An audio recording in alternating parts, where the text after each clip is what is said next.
La Sociedad Española de Radiodifusión presenta... Ser. ¡Viva la radio! Podcast. Siempre.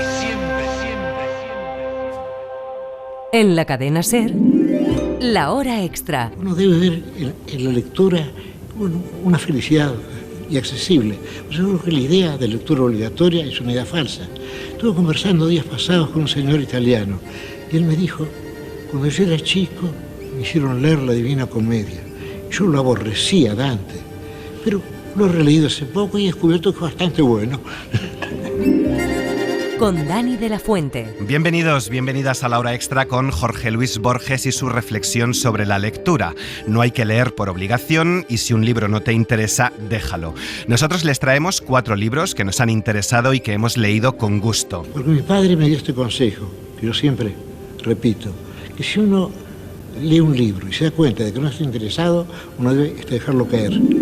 Este verano se cumplen 125 años del nacimiento de Borges, escritor, poeta y ensayista argentino cuya literatura, por su temática y estética, ha trascendido lo nacional. Con motivo de este aniversario, la editorial Seix Barral publica esta próxima semana Los Diálogos, un libro que recoge las conversaciones que mantuvo Borges con el escritor Osvaldo Ferrari, 50 años menor.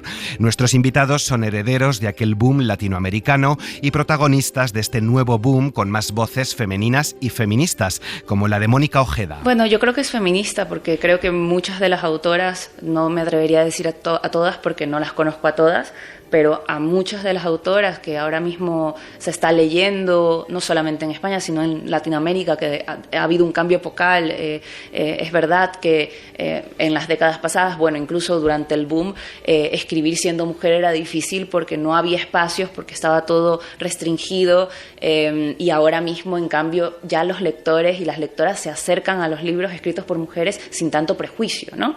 Entonces hay un cambio epocal que tiene que ver con el feminismo, porque este cambio no viene de la nada, viene de años y años de los feminismos tratando de transformar la sociedad para que las personas no piensen que las mujeres no tienen por qué escribir y que no piensen que son menos inteligentes que los hombres y por lo tanto se acerquen a los libros, yo qué sé, de Samantha Schweblin, no como vamos a ver qué escribe esta mujercita, sino tremenda escritora, ¿no? Con una igualdad de condiciones. Y esto no ha llegado de la nada, porque no era así. Ha llegado de una historia de luchas de varios feminismos comunitarios en Latinoamérica, antirracistas, etcétera, etcétera. Todavía queda mucho por hacer. ¿Y qué temáticas abordan estas nuevas escritoras? El género, la raza, la clase, la violencia estructural, la naturaleza, lo místico y espiritual, las raíces o la descolonización. Temáticas muy variadas que hemos abordado en la hora extra, pero predomina mucho lo gótico, lo fantasmagórico. Aunque a Ojeda no le gusta el horror, es una forma también de mirar al continente. Yo migré porque tenía mucho miedo, estaba teniendo ataques de ansiedad en mi propia ciudad porque no podía pisar la calle sin que mi cuerpo temblara. Son situaciones límite del miedo.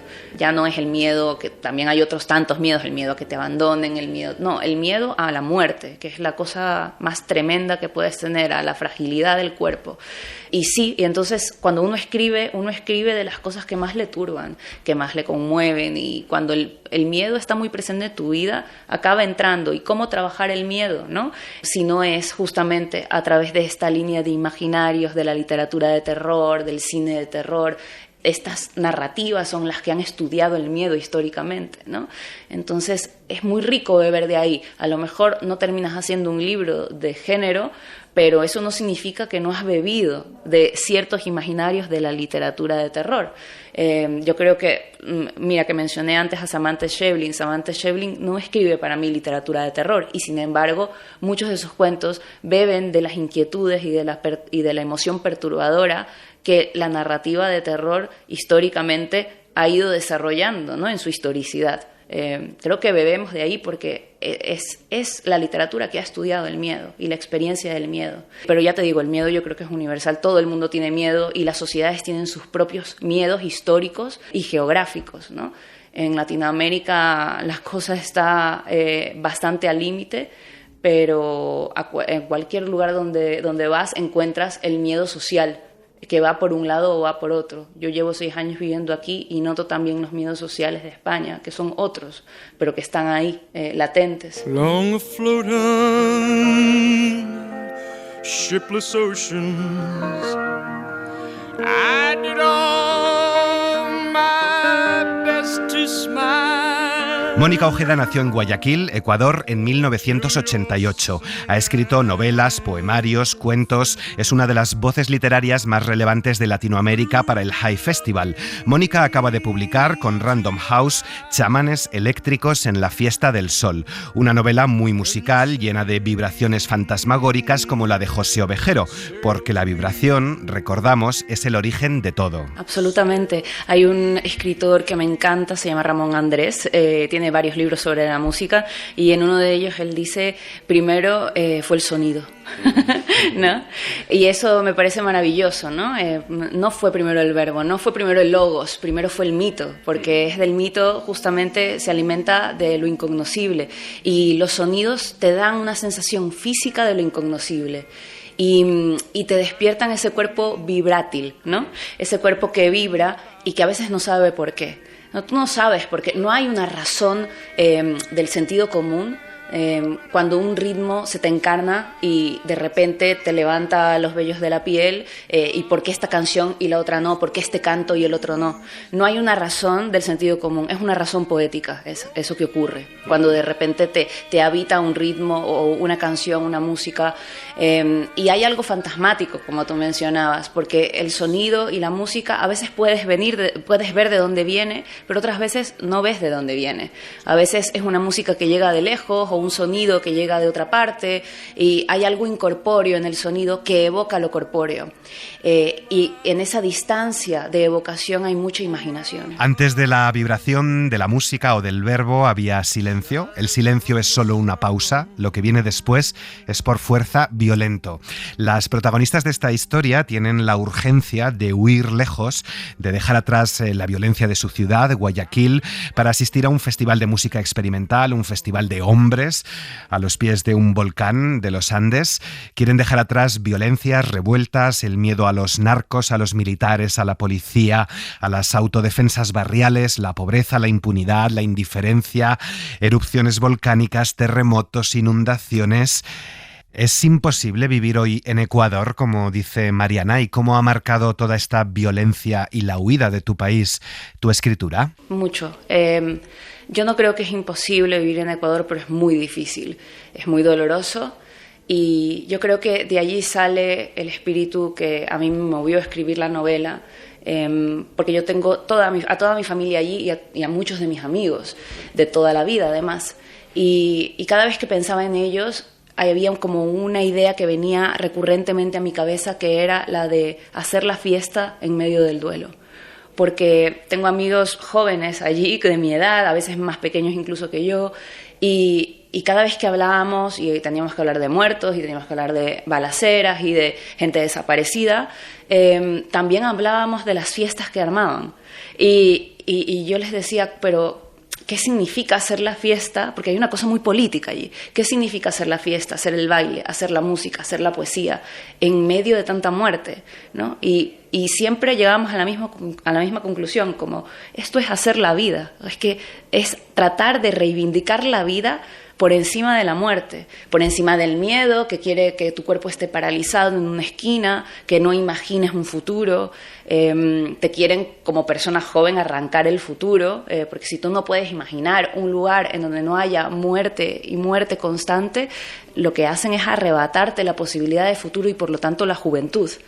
Entonces ahí hay una intensidad que yo quería trabajar en la novela de estos jóvenes que suben al festival en realidad a buscar como levantar su juventud por encima de todo eso, decir somos jóvenes y quiero ser joven, eso significa quiero imaginar un futuro y necesito poder imaginar un futuro, pero para poder hacerlo necesito hacer la fiesta en medio del duelo. ¿Se puede escapar del horror? ¿Se puede huir como pretenden estas jóvenes en la novela? Porque al final la violencia está en todas partes, no solo en las ciudades, también en la naturaleza, quizás porque hemos desconectado de la naturaleza, ¿no? Hemos dejado de conversar con esas esas criaturas, con las plantas, y la naturaleza se vuelve también más violenta hacia nosotros. Hay que aprender a convivir con ella, con la violencia, porque está al final en todos los lugares. Es que la violencia es parte de la vida. Tenía muy claro cuando empecé a escribir la novela que no quería generar ese discurso como naif sobre la ciudad como el lugar de la violencia y en la naturaleza el lugar de la paz, un poco rusoniano todo, del buen salvaje. No es así. La naturaleza también es hostil, pero también es bellísima y a veces es benigna. Entonces, es que es esa la complejidad de la existencia, que lo mismo que te hace llorar de belleza, te hace llorar de muerte también. Eso es la vida, la experiencia de vivir. Entonces, sí me parecía importante entender que cuando los personajes de este festival, ¿no?, huyen de las ciudades para ir al ruido solar, sí está esa parte de la huida, de la escapada, ¿no? Pero también, paradójicamente, está otra cosa que es lo contrario a la huida, es el hacer una presencia. Como ellas estaban allá en la ciudad, temerosas, y en realidad no estaban presentes, porque uno nunca está presente cuando tiene miedo, está como esquinado, flotando, casi etéreo, porque estás demasiado tembloroso. Y para estar presente tienes que poner el cuerpo realmente conectado con la tierra y realmente conectado con tu goce y con tus ganas de vivir. Entonces, eso es hacer la fiesta. Hacer la fiesta es estar más vivo que nunca. Y la gente suele pensar, o sea, ahora lo pienso en la novela, pero cuando tú te vas a una discoteca es así. O sea, la gente piensa, te vas a la discoteca a olvidarte de tus problemas. Y no, vas a reivindicar un poco la vida en medio de los problemas. Y eso es algo político. Ahí hay algo de la revuelta del cuerpo, de la rebelión, ¿no? Que yo me pregunto, ¿cómo hacemos para reivindicar el goce en la rebelión? Porque es muy importante reivindicarlo. Que no pensemos que la rebelión siempre es solamente estar enfadados o solo estar tristes, sufriendo por todo, ¿no? Hagamos de la rebelión un lugar de goce y quizás vamos a hacer más cambios, porque si no, todo el mundo quiere huir del dolor. A propósito de la violencia, y vamos dejando ese tema, no sé si la ira está en los genes, Leo, no sé si está en el cerebro o en el corazón, solo sé que es una condena. ¿Es la violencia una condena? ¿La violencia se hereda? ¿Está en nuestros genes? ¿Estamos condenados? Yo creo que es histórica, en los genes de la historia. Uno hereda la rabia y el dolor de su padre y de su madre y de su abuela, y a veces quieres escapar del sino y a veces lo consigues, a veces consigues escapar de ese destino, pero es verdad que las personas que te crían con todas sus emociones, con todas sus experiencias, y entonces ahí viene la herencia. Los dolores de mi madre terminan siendo los míos. Uno difícilmente escapa de eso, y lo que no puedes hacer no es escapar, sino quizás reformularlo, quizás hacer algo con el dolor, quizás hacer algo con la rabia, distinto a lo que hizo tu madre y tu padre, distinto a lo que hizo tu abuela. Pero me parece que está interesante esa parte porque eso nos hace conectarnos con los muertos, ¿no? Hay una cosa otra vez del fantasma y del muerto allí. Los muertos nunca están muertos, nos habitan todo el tiempo en nuestra personalidad, en nuestra forma de ser, en nuestras canciones, en nuestros libros. Hay algo de lo ancestral y de lo que está atrás de nosotros que está más vivo que nunca cada vez que hablamos. Me dejas en suerte el otro gran tema que aborda la novela, por el que quería preguntarte, esas otras herencias que arrastramos. Los monstruos de mi madre son los monstruos de mi hija, dice el padre de Noah. Nuestras madres apenas podían mirarnos porque les recordábamos lo que no había salido bien, dicen la protagonista Noah y su amiga. Noah va al reencuentro con su padre, que la abandonó de niña. Lo que me une a mi hija es la culpa de no haber sido su padre, la culpa de sentirme mejor lejos de ella, menos torpe, menos inútil.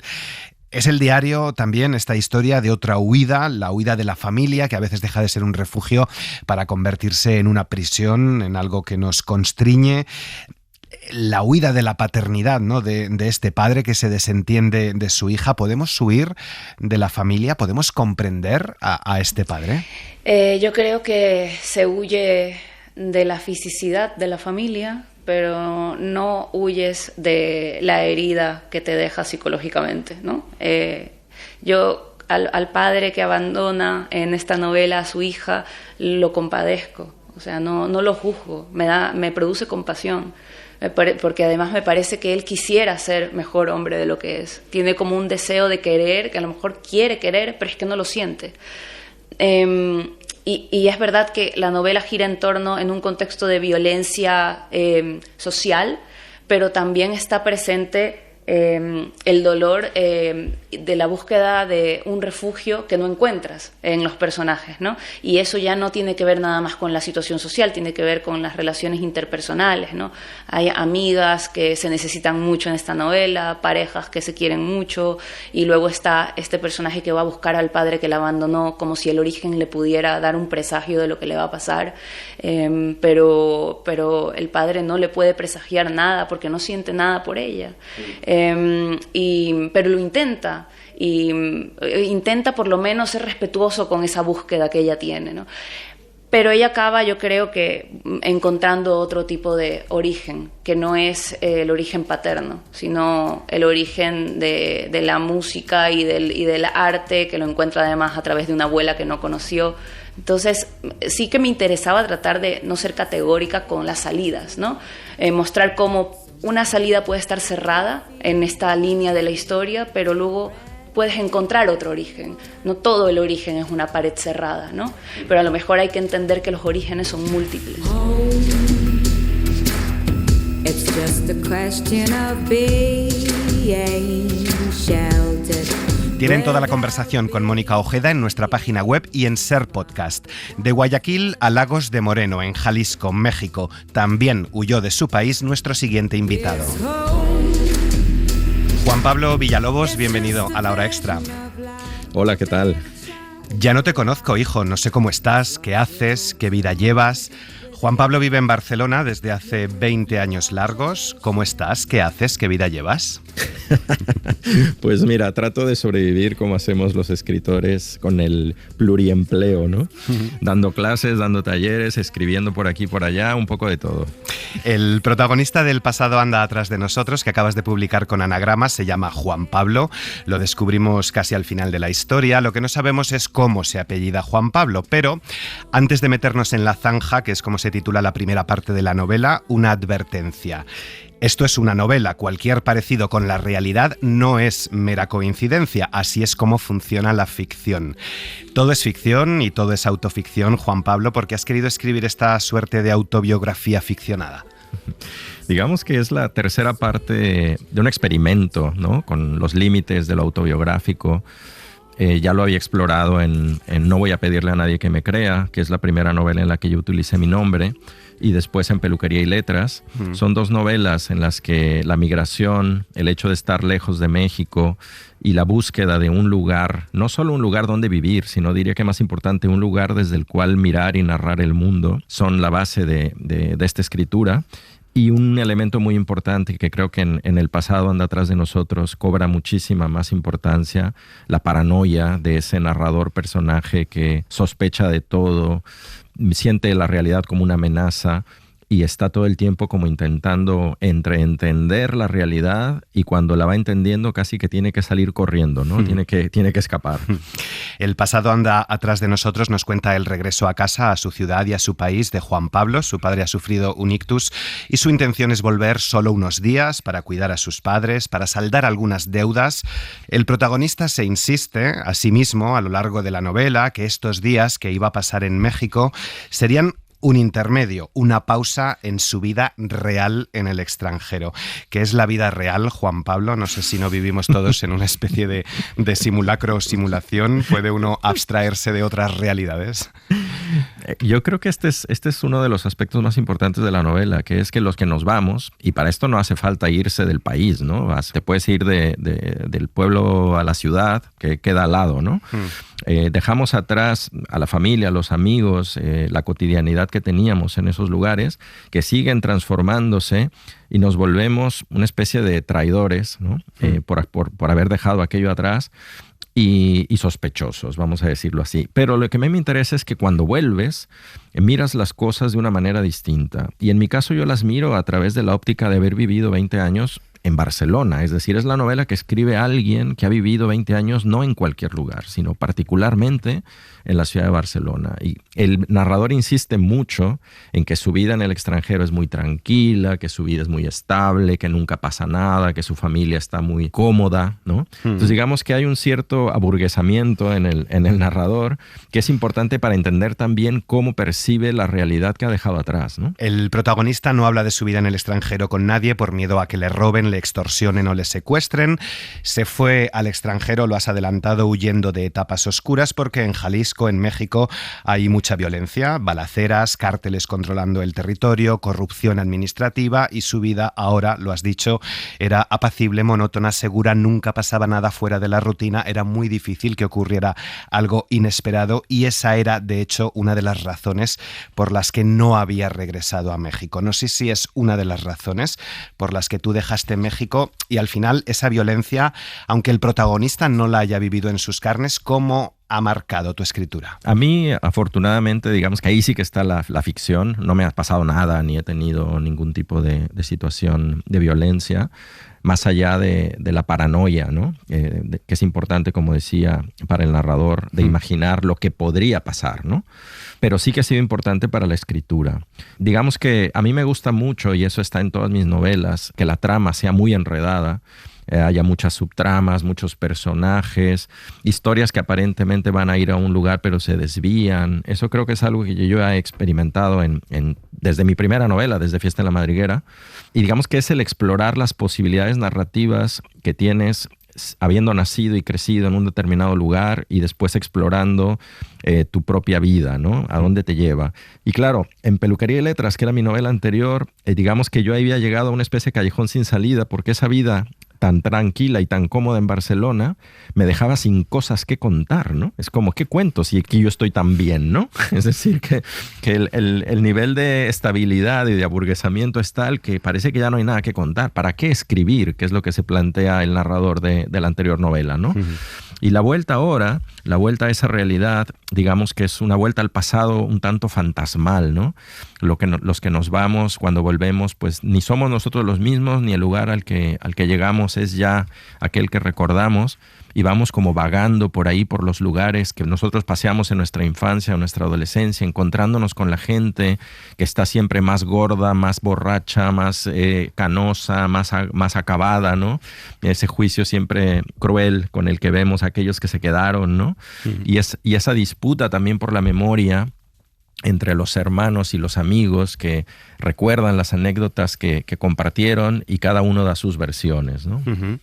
Hay que ser cuidadoso también con el lenguaje. En México, advierte el protagonista, hablar a la ligera de alguien que ha desaparecido, por ejemplo, hay que tener cuidado porque hay verbos que solo se deben usar en situaciones muy específicas. ¿A ti a la hora de escribir esto también te ha pasado? ¿Has tenido miedo alguna vez al lenguaje? ¿A qué términos usar o de qué hablar?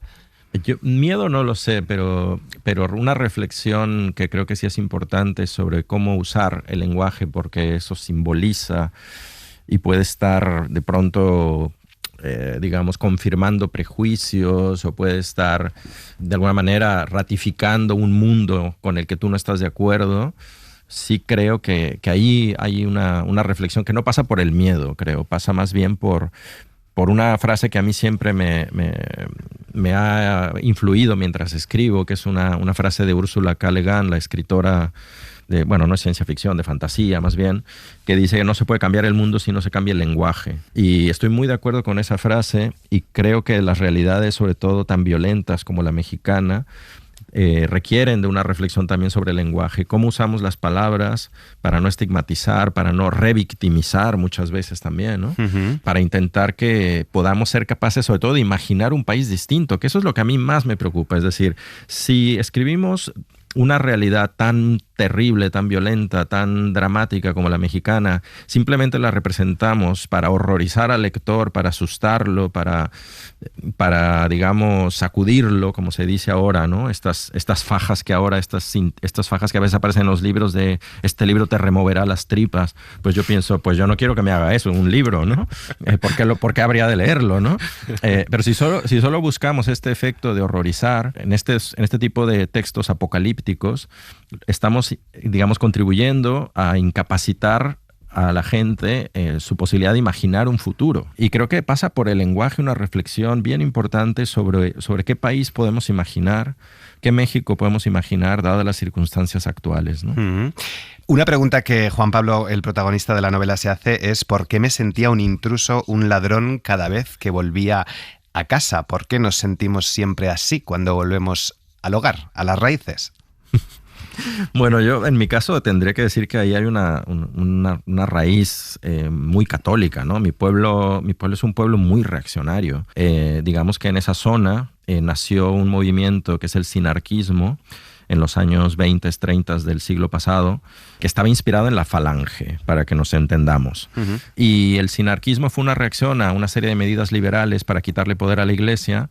Hubo una guerra, la guerra cristera, y todo eso sucede en mi región, ¿no? Digamos que son movimientos de ultraderecha que gobernaron mi pueblo, y toda esa manera de ver el mundo fue la que yo, de niño, ¿no? Crecí en medio de esto, ¿no? Uno trata de escapar todo el tiempo, pero hay un mecanismo muy profundo que es el mecanismo de la culpa, ¿no? De sentirte culpable, que está en la base de todo, que quitarse de eso, ya te digo yo que años, décadas de psicoanálisis todavía no acaban de difuminarlo. Everardo, el amigo de Juan Pablo, como Juan Pablo, están más cerca de los 50 que de los 40, son cuarentones y como has adelantado, él tiene que volver a casa para cuidar a sus padres.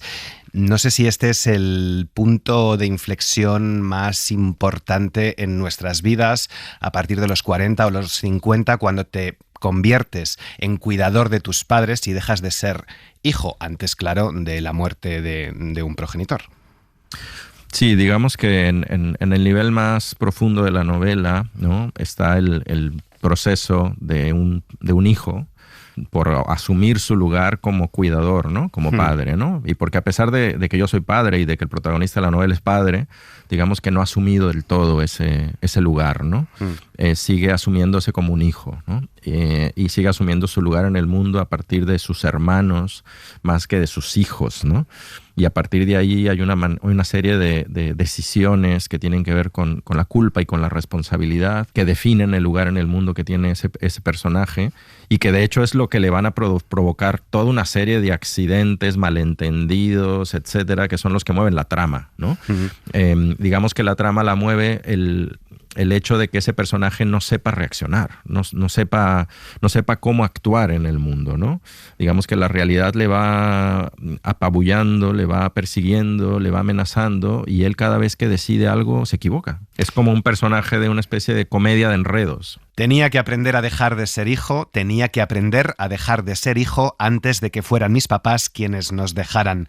Juan Pablo Villalobos, gracias por haber estado en La Hora Extra. Al contrario, muchas gracias. La Hora Extra. No te preocupes, paloma, no hay pájaros en el nido. Dos ilusiones se irán a volar, pero otras dos han venido. Pablo Maurete, bienvenido a La Hora Extra. Muchas gracias, Dani. Pablo es escritor, es guionista, además de profesor de literatura inglesa comparada. Tiene varios ensayos publicados, una novela, y nos presenta ahora con anagrama La Niña de Oro. Perdón, no te molesta que te tutee, ¿no? No, para nada.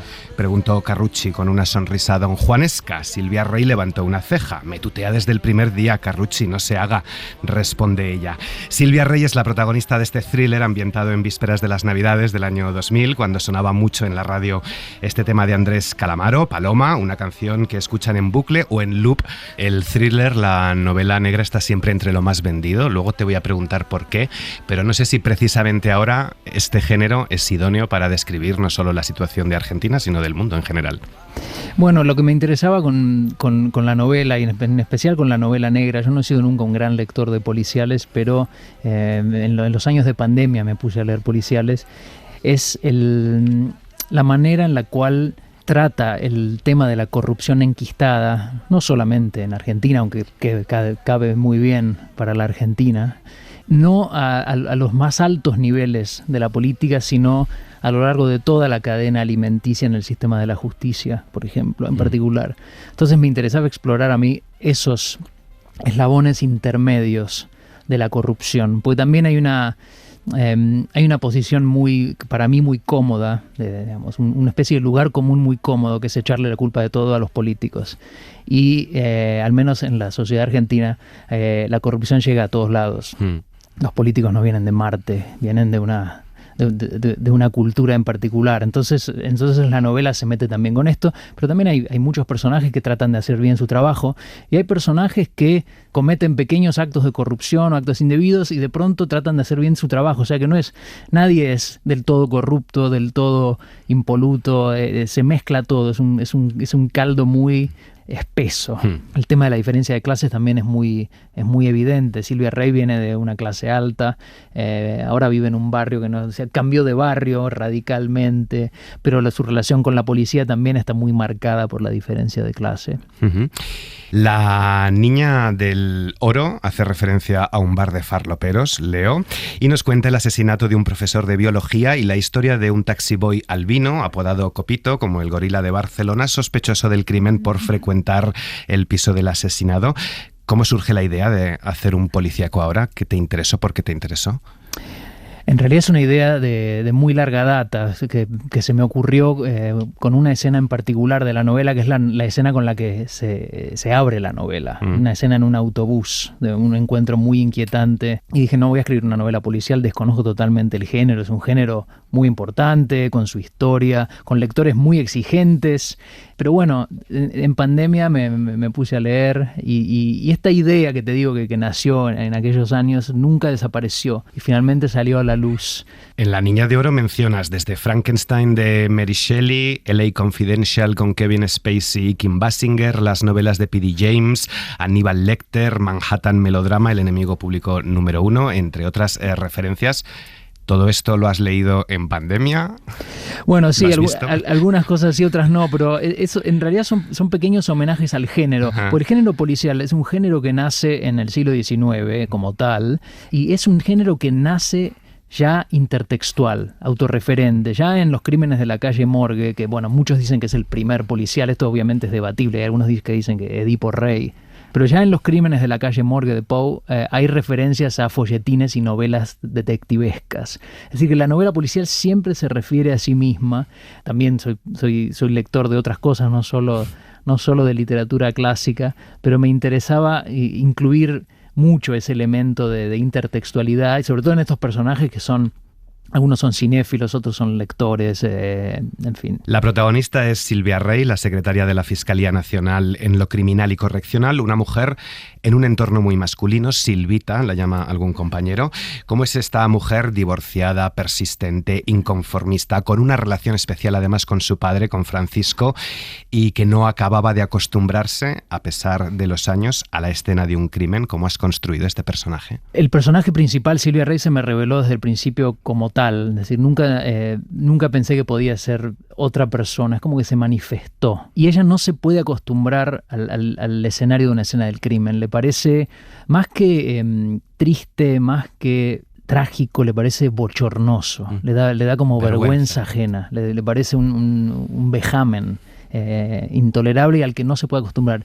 Y me interesaba esta faceta del personaje, porque uno está acostumbrado en los policiales, el clásico detective, en este caso no es un detective porque eso sucede en Argentina, y en Argentina el que lleva adelante la investigación es el fiscal y la fiscalía. Entonces es la secretaria de la Fiscalía, que es la número 2. Uno está acostumbrado a estos personajes principales que están totalmente acostumbrados, que ya no sienten nada, o que tienen, y que quizás esto se explica porque tienen pasados traumáticos, o son borrachos o drogadictos. Yo quería que mi personaje principal fuese buena en su trabajo, comprometida con su trabajo, pero que a la vez nunca se acostumbrase al horror que implica a veces su trabajo.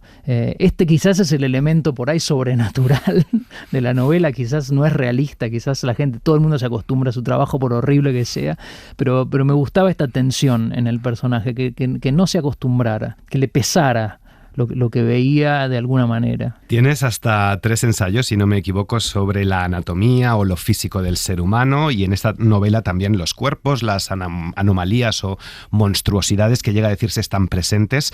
Los albinos son una subespecie rarísima en la fauna criminal. Leo, el albino no es humano, dice otro personaje. ¿Qué te interesaba de los albinos o de los niños albinos como víctimas? Bueno, hay un par de personajes con anomalías anatómicas en la novela, y es un tema que me interesa. Escribí un atlas del cuerpo humano, algunos de cuyos capítulos se ocupan de estas anomalías. Primero por una curiosidad personal por lo anómalo en general, pero segundo porque noto que es una curiosidad muy propia del ser humano, que nos llame la atención aquello que es muy diferente de nosotros, y que en nuestra cultura en este momento, al menos en Occidente hablando, hay una especie de tabú. O sea, está mal interesarse, tener curiosidad uno puede tener lástima, tener simpatía, que está todo muy bien, por supuesto, pero hay una especie de idea de que hay que reprimir esa curiosidad. Por un lado está muy bien, porque si uno ve a una persona albina caminando por la calle y se queda mirando desvergonzadamente, es feo para la persona, es algo un poco agresivo, pero por otro lado es algo muy natural.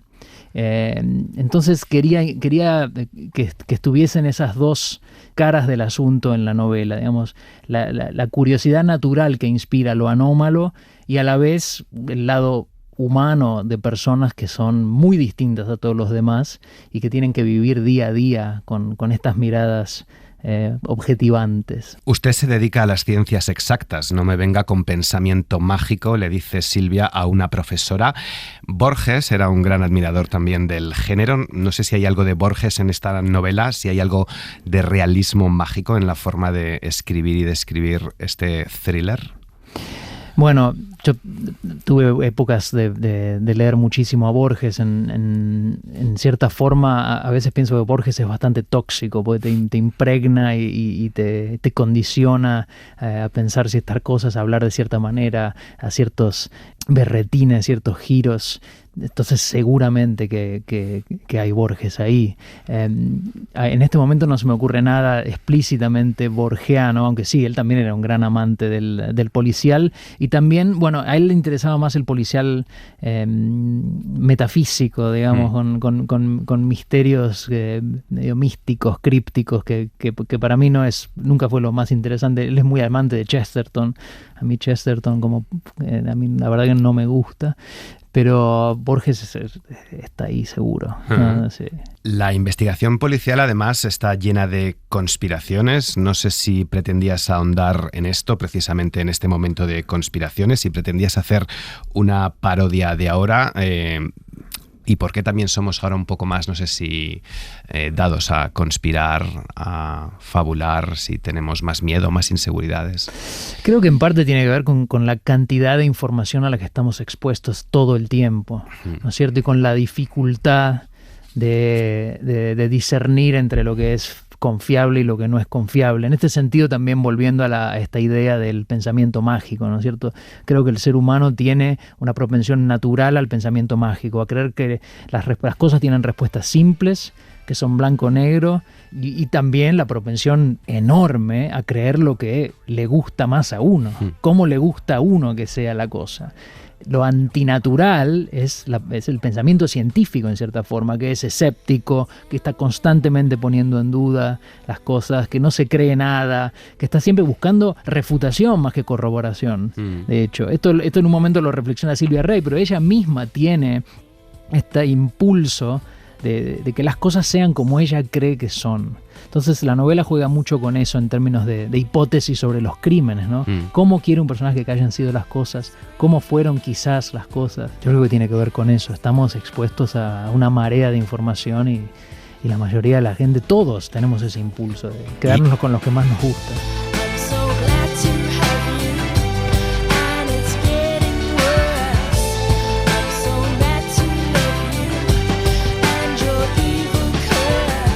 En toda la entrevista en nuestra página web y en Ser Podcast. María Jesús Rodríguez ha estado en la técnica. Muchas gracias por acompañarnos. Que tengan buena semana. Suscríbete a La Hora Extra. todos los episodios y contenidos adicionales en la app de Cadena SER y en nuestros canales de Apple Podcast, Spotify, iVoox, Google Podcast y YouTube. Escúchanos en directo en la SER los domingos a las 7:30 de la mañana. Cadena SER. La radio.